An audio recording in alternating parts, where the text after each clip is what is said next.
জঙ্গলের ভিতর ক্ষুধায় অস্থির একটি বাঘ মানুষের গন্ধ পেয়ে ঝাঁপিয়ে পড়ল। সামনে দেখে এক মানুষ গাছের ডালে উঠে বাঁচার চেষ্টা করছে। বাঘ নিচে দাঁত বের করে বলল, নাম, তোর শেষ আজ।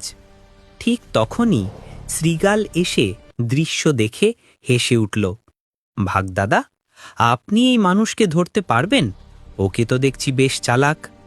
বাঘ গর্জে বলল, চালাক? আমাকেই দেখ, আমি এক ঝাঁপেই তাকে নামিয়ে আনব। শৃগাল ভান করে বলল, আমি বিশ্বাস করি না, দেখান দেখি। বাঘ প্রমাণ করতে গিয়ে গাছ বেয়ে উঠতে গেল, কিন্তু শিকড়ের ওপর পা পিছলে সোজা একটি গর্তে পড়ে গেল। শৃগাল মানুষকে তাকিয়ে বলল, চালাকি না, শান্ত মাথায় জীবন বাঁচায়। মানুষ নেমে পালিয়ে গেল, আর বাঘ গর্তে বসে নিজের ভুল বুঝে ধুমধাম করে গর্জন করতে লাগলো।